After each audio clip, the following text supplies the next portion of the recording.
धुराग्र संधि, pivotal joint.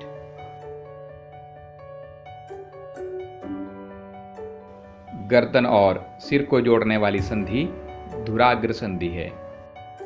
इसमें हम अपने सिर को आगे पीछे, दाएं व बाएं घुमा सकते हैं। इसमें बेलनाकार अस्थि एक छल्ले में घूमती है, जबकि कंदुक खलिका संधि में हाथ पूर्णतः वृत्ताकार घूम सकता है। The joint where our neck joins the head is a pivotal joint. It allows us to bend our head forward, backward, left and right. In ball and socket joint, we can completely rotate our arm, whereas in it, a cylindrical bone rotates in a ring. ये है धुराग्र संधि, pivotal joint.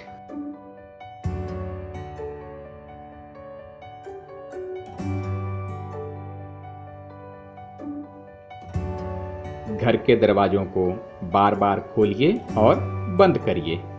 इसके कब्जों को ध्यानपूर्वक देखिए। ये दरवाजे को आगे और पीछे खुलने देते हैं। यही हिंज संधि है।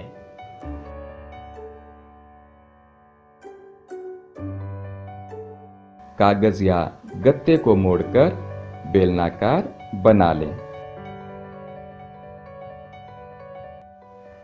बेलन के मध्य में छेद करके एक छोटी पेंसिल लगाइए। एक और गत्ते का टुकड़ा लेकर उसे इस प्रकार मोड़िए कि हमारे पास आधा बेलन बन जाए। आधे बेलन पर रखा पूर्ण बेलन एक कब्जे की भांति है। पेंसिल लगे इस बेलन को जब हम चलाते हैं तो यह गति करता है।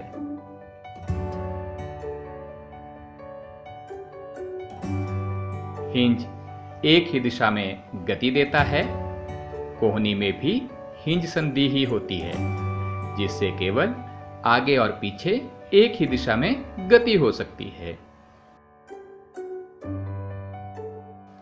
Hinge allows movement only in one direction. Elbow has hinge joint that allows only a back and forth movement.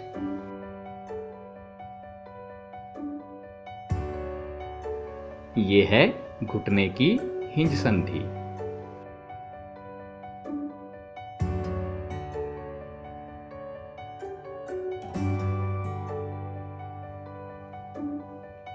हमारे सिर की कुछ हड्डियों में ये संधि होती है, जिसमें संधियों पर हड्डियां हिल नहीं पाती।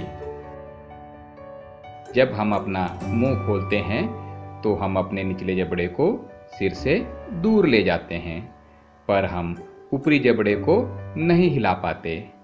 ऊपरी जबड़े और कपाल के मध्य अचल संधि है।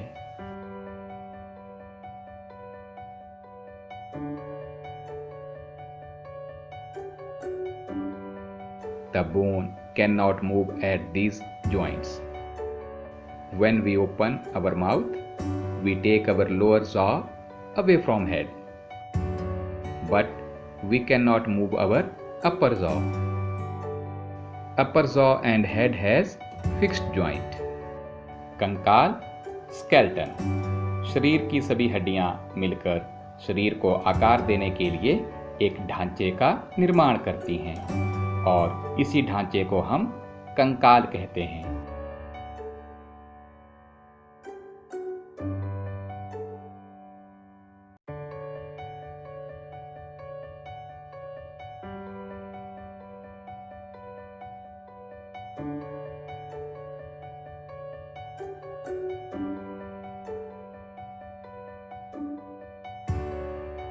All the bones of our body form a framework to give a shape to the body. This framework is called skeleton.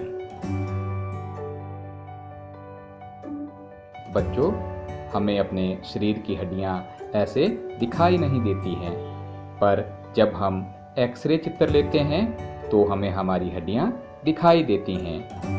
ये है टखने और घुटने के जॉइंट्स का एक्सरे।